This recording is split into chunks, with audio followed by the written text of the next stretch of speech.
اگر آپ کسی جگہ کام کرتے ہیں اور چاہتے ہیں کہ میں اس فیکٹری کا مالک بن جاؤں، تو پیارے دوستوں اس مالک کو دینے والا بھی اللہ اور آپ کو مالک بنانے والا بھی اللہ ہی ہے۔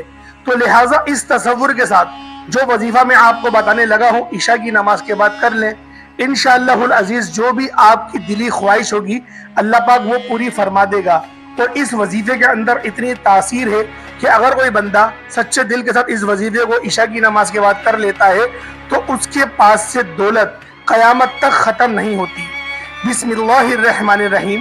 عشاء کی نماز کے بعد میرے پیارے بھائیوں، میری پیاری بہنوں، یہ ایک وظیفہ 3 مرتبہ پڑھ دینا، صرف 3 مرتبہ اپنی زندگی میں اس کو پڑھ لینا۔ جس ترتیب سے بتانے لگا ہوں انشاءاللہ اتنی دولت آنا شروع ہوگی۔ ابھی وظیفہ آپ لوگ پڑھ رہے ہوں گے اور غیبی دولت کا بندوبست ہو جائے گا۔ یہ وظیفہ اتنا طاقتور، اتنا آزمودہ وظیفہ ہے کہ عشاء کی نماز کے بعد جو بھائی یا بہن اس وظیفے کو اپنی زندگی میں 1 مرتبہ پڑھتے ہیں تو پھر وہ روزانہ عادت بنا لیتے ہیں اس وظیفے کو پڑھنے کی، کیونکہ اس وظیفے کے فائدے ہی اتنے ہیں کہ آپ لوگ جب اس وظیفے کو پڑھو گے جس طرح کے آپ کے مسائل ہیں حل ہو جائیں گے۔ اگر آپ کو غیبی دولت چاہیے، آپ کو اپنا قرضہ ادا کرنا ہے، آپ کے جو بھی مسائل ہیں، جو بھی مسئلے ہیں، آپ ان کا حل دیکھو گے تو آپ لوگ حیران رہ جاؤ گے۔ آپ لوگ عشاء کی نماز کے بعد کا انتظار کرو اور عشاء کی نماز کے بعد روزانہ یہ وظیفہ پڑھو گے، کیونکہ میرے بھائیوں اور میری بہنوں اس وظیفے کے فائدے ہی اتنے ہیں کہ آپ لوگ اگر اس وظیفے کو پڑھیں اپنی زندگی میں صرف 1 بار تو آپ لوگوں کو اندازہ ہوگا کہ غیبی دولت کے نظارے کس طرح سے کیے جاتے ہیں۔ یہ وظیفہ غیبی دولت کو حاصل کرنے کا بہت ہی مجرب اور آزمودہ وظیفہ ہے۔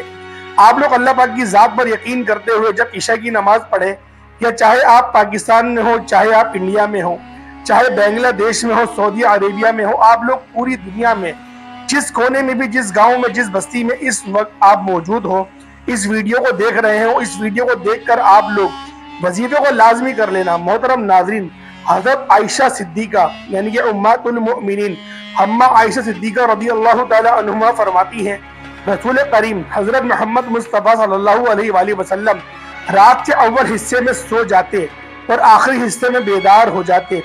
رات کے اول حصے سے کیا مراد ہے، اس کی تعین بھی حضرت عائشہ صدیقہ رضی اللہ تعالیٰ عنہ کی اس حدیث سے ہوتی ہے کہ آپ عشاء سے پہلے سوتے نہیں اور عشاء کے بعد گفتگو نہیں فرماتے، جلد سو جاتے، بلکہ عشاء کی بعد گفتگو کرنے کو ناپسند فرماتے۔ تو آپ لوگ اس حدیث سے بھی اندازہ لگا سکتے ہیں کہ ہماری راتیں کس طرح سے گزرتی ہیں۔ پوری رات ہمارے ہاتھ میں موبائل رہتا ہے اور موبائل ہم لوگ ہاتھ میں لے کے ریلز دیکھتے ہیں، یا کوئی ڈرامے دیکھتے ہیں، یا فلمیں دیکھتے ہیں، یا گانے سنتے ہیں، یا پھر کوئی ریسلنگ دیکھتے ہیں۔ اس طریقے کے ہم لوگ اپنے وقت کو ضائع کر رہے ہوتے ہیں۔ حالانکہ ہمارے نبی کریم حضرت محمد صلی اللہ علیہ وآلہ وسلم نے کیا فرمایا کہ تم لوگ رات کے اول حصے میں سو جاؤ۔ حالانکہ نبی پاک کے اوپر کتنی بڑی ذمہ داری تھی، لیکن پھر بھی آپ عشاء کی نماز پڑھ کے تھوڑا قیلولہ فرماتے کہ امت کو تعلیم مل سکے کہ آپ نے آرام بھی کرنا ہے، آپ نے صرف کام ہی نہیں کرنا۔ تو پیارے دوستوں، ہمارے نبی پاک کو اپنی امت سے بڑی محبت تھی، اور احادیث کا مطالعہ کرنے سے بھی پتہ چلتا ہے کہ ایک بار حضرت سلمان فارسی رضی اللہ تعالی عنہما رو رہے تھے۔ آپ صلی اللہ علیہ وآلہ وسلم نے آپ کی آنکھیں مبارک سے آنسو صاف کرتے ہوئے فرمایا کہ اے سلمان، تو اپنی آنکھوں میں آنسو کیوں لیے بیٹھا ہے، یا پھر کیوں رو رہا ہے، اور تیرے رونے سے مجھے تکلیف ہوتی ہے؟ تو حضرت سلمان فارسی نے فرمایا، محبوبہ میں کیا فرماؤں آپ سے، میرا مالک مجھ پر ظلم اتنا کرتا ہے اور وہ اتنی مجھے اذیت پہنچاتا ہے کہ میں آپ کو کیا بتاؤں۔ تو نبی پاک صلی اللہ علیہ وآلہ وسلم نے کہا کہ اے سلمان، اپنے اس مالک کے پاس جاؤ اور اس سے کہو کہ وہ تمہیں فروخت کرتا ہے۔ تو حضرت سلمان فارسی بہت خوش ہوئے، بڑے راضی ہوئے، اور آپ فوراً دوڑتے ہوئے گئے اپنے مالک کے پاس اور کہا کہ میرے آقا دو عالم فرماتے ہیں کہ کیا تو مجھے فروخت کرے گا؟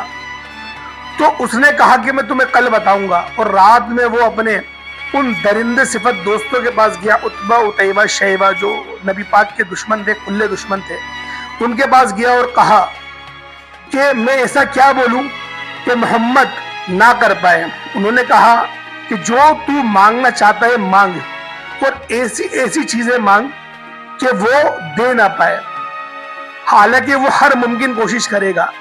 اگلا دن ہوا، اس کے مالک نے کہا حضرت سلمان فارسی سے کہ اپنے نبی کے پاس جا، بول مجھے 1 کلو چاندی دے دے، اور کل کہا کہ 1 کلو سونا دے دے اور 1 باغ کھجوروں کا دے دے۔ تو حضرت سلمان فارسی سر جھکائے نبی پاک صلی اللہ علیہ وآلہ وسلم کی بارگاہ میں آئے اور کہنے لگے کہ یا رسول اللہ صلی اللہ علیہ وآلہ وسلم، میرے مالک نے جو شرط رکھی ہے وہ بڑی مشکل ہے۔ نبی پاک صلی اللہ علیہ وآلہ وسلم نے کہا کہ کیا شرط رکھی ہے؟ کہا 3 دن کا وقت دیا ہے، 3 دن کے اندر 1 کلو چاندی، 1 سیر چاندی، 1 سیر سونا اور 1 باغ کھجور کا۔ نبی پاک نے مسکرا کے دیکھا اور کہا بس؟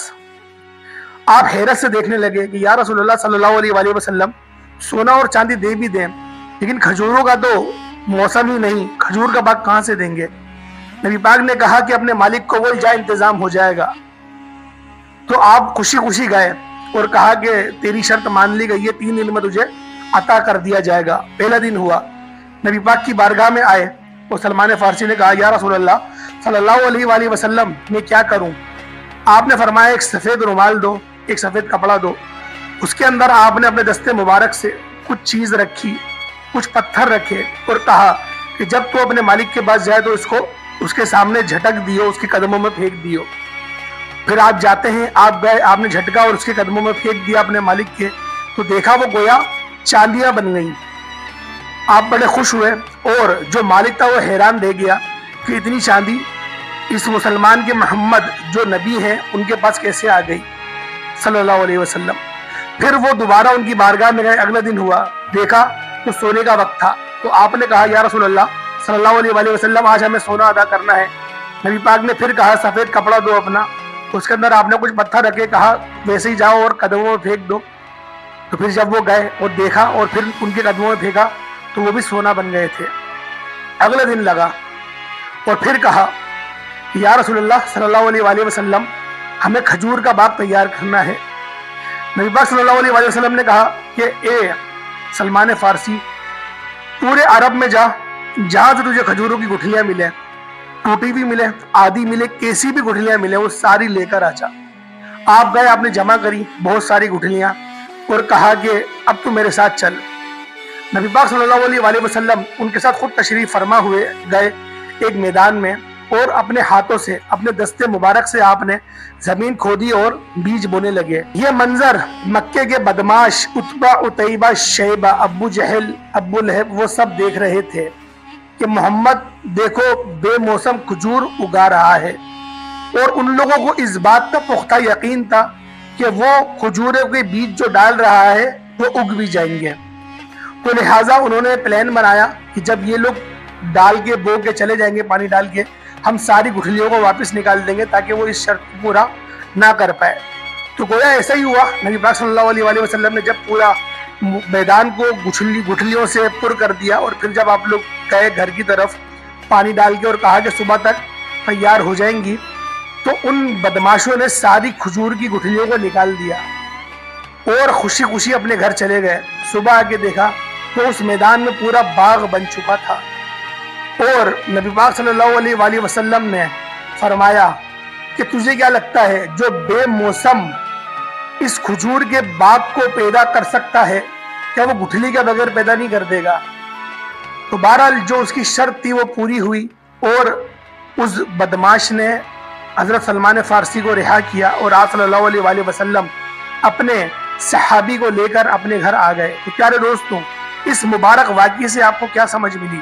پختہ یقین اور ارادگی اور نبی پاک کی ذات پر بھروسہ، کہ نبی پاک نے جو ہمیں اللہ پاک کی طرف سے عطا کیا، جسے قرآن عطا کیا گیا، احادیث مبارکہ کا مطالعہ کیا اور کرنے سے ہمیں پتہ چلتا ہے کہ بڑے بڑے اور چھوٹے چھوٹے جو ہمارے بتائے گئے ہیں اذکار، اس میں بڑے بڑے ثواب کی بشارتیں ہیں۔ تو پیارے دوستوں، آج آپ کے پاس اسی قسم کا کوئی عمل اور انتہائی مجرب وظیفہ آپ کی خدمت میں لے کر حاضر ہوا ہوں، اس کو پڑھنے سے آپ کی تمام پریشانیاں دور ہو جائیں گی انشاءاللہ۔ عمل کی طرف چلتے ہیں۔ سب سے پہلے تعوذ و تسمیہ پڑھ لیں 3 مرتبہ، یعنی کہ اعوذ باللہ من الشیطان الرجیم بسم اللہ الرحمن الرحیم ایک ہوا، اعوذ باللہ من الشیطان الرجیم بسم اللہ الرحمن الرحیم یہ 2 ہوئے، اعوذ باللہ من الشیطان الرجیم بسم اللہ الرحمن الرحیم یہ 3 ہوئے۔ اس کے بعد آپ لوگوں نے نبی پاک صلی اللہ تعالیٰ علیہ وسلم کی ذات پاک پہ